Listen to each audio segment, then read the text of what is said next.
will upload a companion video in 2 weeks' time telling you the books that I've decided to keep and why. Well, this is awkward.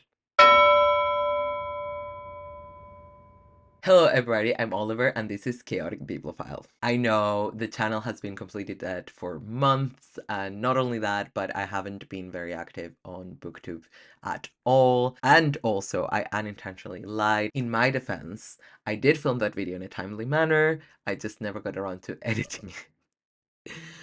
And I guess I was also, you know, moving continents and whatnot. I will say that your suggestions did help me make decisions, which was the objective of the video. So thank you very much, goal achieved.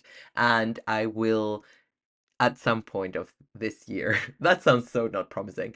I mean, soon, I promise at some point soon, I will edit and upload that video. In terms of whether I am back, whatever that means for someone who is as inconsistent at booktube as I am, only time will tell, to be honest. I have started missing it, hence this video, and obviously I do want to edit and post the Read It or Leave It follow-up video. I have made some changes to the playlists in the channel, and also I am planning a higher effort, again, whatever that means in my case, video for July. I'm quite excited about it, so, you know, we'll see. The thing is, my life is so different right now, and I'm still getting used to being in Chile. It's been weirdly disconcerting. It actually feels like I'm quite far away from home rather than the other way around. However, I have loved going back to study.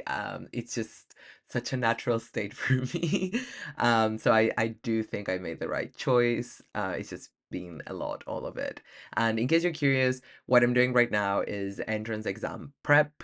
So I'm preparing to restart uni next year. In case you are really curious, I have been doing a monthly newsletter where I share what I've been up to, some reflections, some pictures sprinkled here and there. See, I've forgotten how to speak in front of a camera. So I will link that in the description down below. I also have a few non-booktube projects that I want to get off the ground in the medium term. Nothing too immediate, but I am really excited. So I haven't figured out how recording and posting and editing fits still into these new routines, and I'm also quite cognizant that this is not my final routine, whatever that means again. Yeah, my life is going to be in flux for a while longer, so we'll see how we go. But I wanted to yap about books on the internet, so here I am in my entire chaotic glory. And on that note, I thought I would spice up this life update with some bookish content. So I'm here to tell you about the books that I'm currently in the middle of. Is quite generous, but let's say I have made some progress towards. I'm kind of actively reading. I thought I could tell you about them. You could tell me about what you're reading. It'll be a cute time. May was a bit all over the place. It wasn't a bad month by any means. It was just chaos, and I watched a lot of TV and I didn't read loads, which did bother me. But now I'm back on track, so that's okay. However, I did start a lot of things, and things weren't always capturing my attention. So this is all a very long-winded way of saying that I am in the middle of a lot of books. This list has 10 books. Let's just start.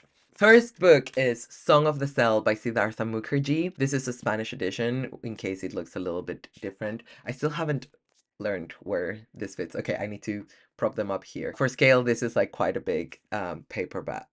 Hardcover. Oh my god, this is a mess. Parenthesis, I'm trying to cut down on editing and finding ways in which I can spend less time editing, because that's the big hold up for me. But anyways, Siddhartha Mukherjee is the author of Emperor of All Maladies, of The Gene, and I've never read those. I own both. I chose to start with this one, which is his most recent one, because its contents are very close to what I'm studying in my biology course at the moment, so it's been really nice to have that sort of parallel. And this is all about cells.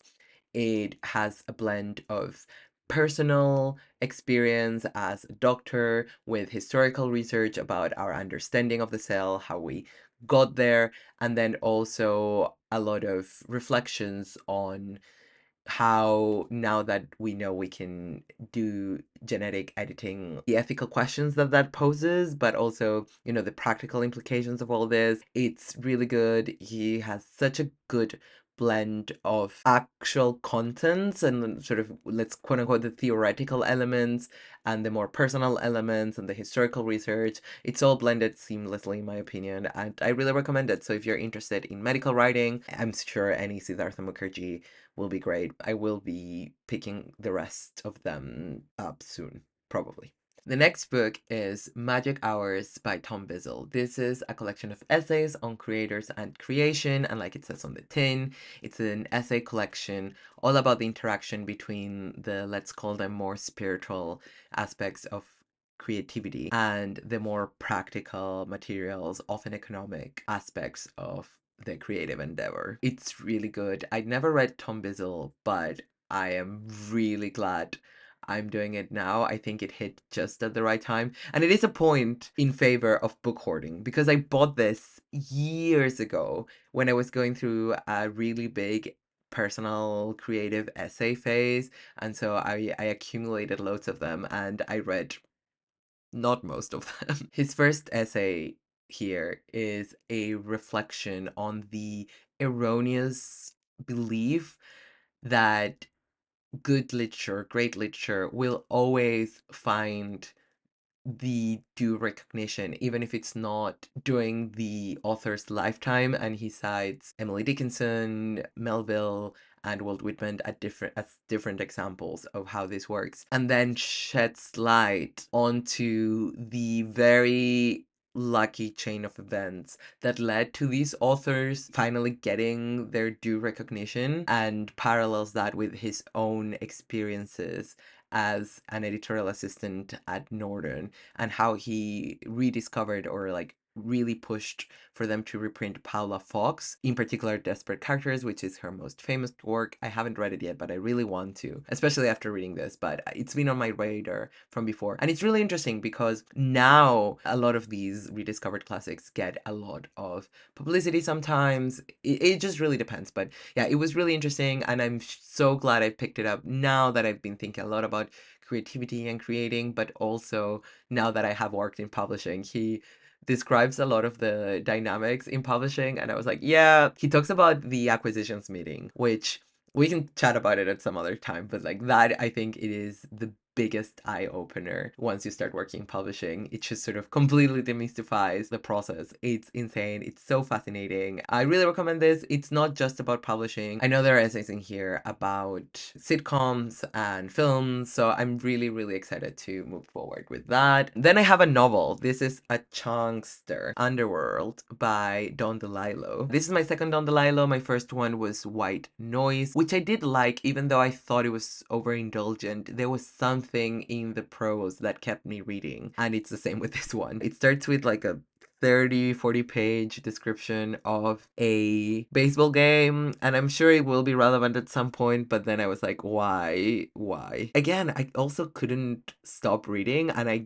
want to go back to it. I was reading it this morning and I really couldn't be late, but I really wanted to keep reading, so that's a good sign. I still don't know exactly where this is going. There is a woman who is an artist, and I think she's in her 50s or maybe even 70s, but she's like an older woman, and it's implied that she had maybe an affair with a younger man and now they are reuniting. I'm not super sure what's going on, but I'm excited. Next one is Northern Lights by Philip Pullman. Classic children's literature, fantasy. I am really enjoying this. It actually took me a while to get into it, but this is all about this young, very feisty girl orphan who lives in Oxford, and she grew up around this college. This is set in a magical version of Oxford, a fantasy world, talking bears. There are little demons who are like little creatures. Well, not little, I guess. They're like supposed to be the representation of the conscience of the people, I think. But they're just spiritual companions. But you can see other people's demons. They are taking children and she's going them there to rescue them. I was surprised by the quality of the prose. That sounds shady because I do think children's literature can have great prose, but the prose here is quite dense for a children's book. Took a while to sort of find the rhythm of it. I'm still enjoying it. I do hope to read the entire trilogy this year. Moving on, we have Zero by Charles Seife or Seife. Remember that I always write the names of the authors down below in the description. The subtitle for this is The Biography of a Dangerous Idea, and it's just really what it says on the tin. It's about the number zero, how we got the concept or to the number zero and how it functions. And it's really interesting, not just because zero is an interesting number in and of itself, but also it's such a good example of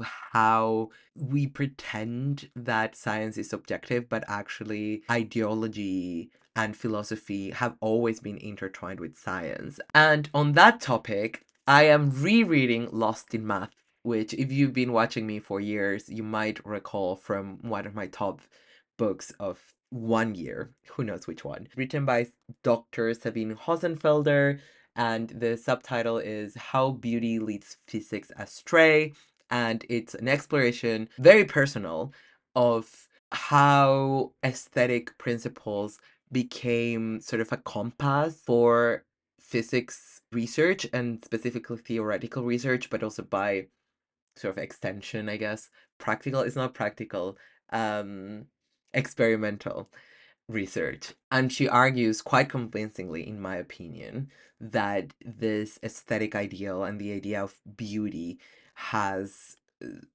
often been detrimental to the true progress, and especially these days is being really, really detrimental to the progress of this study of physics. So it's really good. It's just as good as I remember. I really recommend it if you're interested in that topic. Next, we have a short story collection.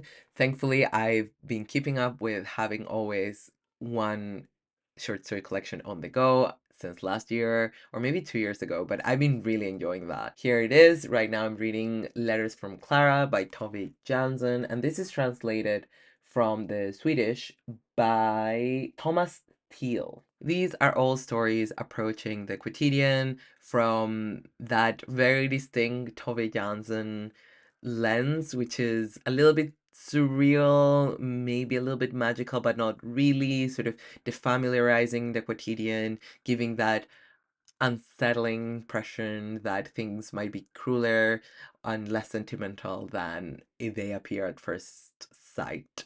So I'm really enjoying this, just dipping in and out quite casually. Similarly, I am reading Háblame de Amores by Pedro Lemebel. This is not translated directly into English, but if you've been here, again, you know how much I love Pedro Lemebel. Lemebel was an iconic queer Chilean author, and they've penned My Tender Matador, which I really recommend. It's a novel. It's been just reprinted by Pushkin Press in the UK. But also, I will remind you, I will take any opportunity to remind you that they have published a collection of Lemebel's nonfiction called The Last Supper of Queer Apostles, and it's a great selection, so go check it out. These are Lemebel's chronicas that focus on traveling and going to different, especially so far at least, literary engagements. So the idea of being a tourist and what it means from a colonial or like post-colonial, I guess, point of view. There are not a lot of things that make me feel at home in Chile, but Lemebel is definitely one of them, so I'm just really enjoying this. On a somewhat similar note, I am reading Pensageiro Frequente by Mia Couto. So I am trying to learn Portuguese by myself, so don't come for me, please. I am, making steady progress. Definitely understanding fast conversation is the hardest part. This is a collection of Mia Couto's, who is an author from Mozambique, which I know it's a big rogue, not starting this journey reading stuff from Portuguese or Brazilian authors, but this is a selection of his work for this in-flight magazine.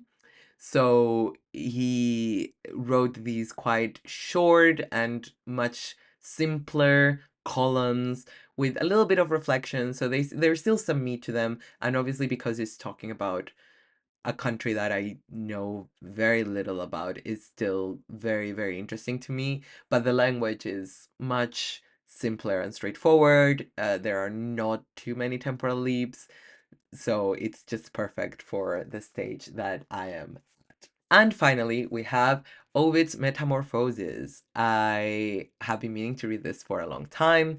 I wanted to pick it up now because I currently don't have any poetry collections on the go. So I thought I'll do Ovid's Metamorphoses. I've been trying to read this for a long time. This is translated by David Raeburn. I'm really loving it. I wasn't expecting how similar to Genesis it is, I guess, because I only knew sort of the more plotty, character-driven tales from this book, and I hadn't realized it also had this big, actually religious, sort of seminal text component to it, which, hey, it might be super ignorant, but I just didn't like study it. So I'm just really glad I'm getting to it now. I'm learning loads. It's really fun. I skipped the introduction for now. I will go back and read it afterwards, but I just dove right in because I just wanted that experience. Really fun. I will slowly continue with it. I read one or two of the poems or like of the sections every night or morning. So, you know. So that's it. I hope you enjoyed this video. You can see I'm still figuring out the setup. I love that now I have this blue background, but maybe I should be a bit more cognizant of where I wear. I really want to film sitting down. I think that is a sweet spot for me. I think I feel much more comfortable when I'm sat down recording on a chair. I used to record on the floor. That was great because you could see my books. But then I didn't feel as casual because I got really tired being sat on the floor. You don't need to know this. I'm just sharing the brainstorming process. As a last update, I do want to mention my spreadsheet. So I did mention in my goals video, which is linked down below as always, and in the eye probably too, that I was gonna make this spreadsheet to put every book that I started this year and every book that I bought this year. I have kept that up and it's been really great actually. I really, really enjoyed going back to it, updating it, and I think it'll yield a lot of fun data. However,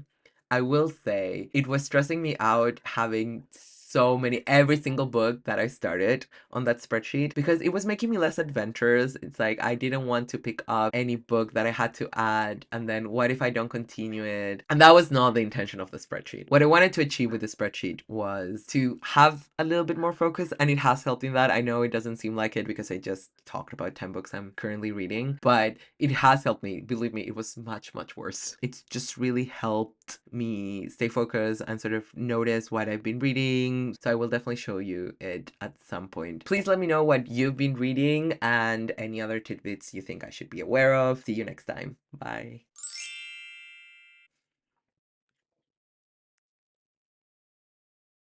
Been meaning to like pick up a longer novel for a while. Sorry about the light stuff. I'm trying to calibrate all things. It's not working very well, but I'm trying my best.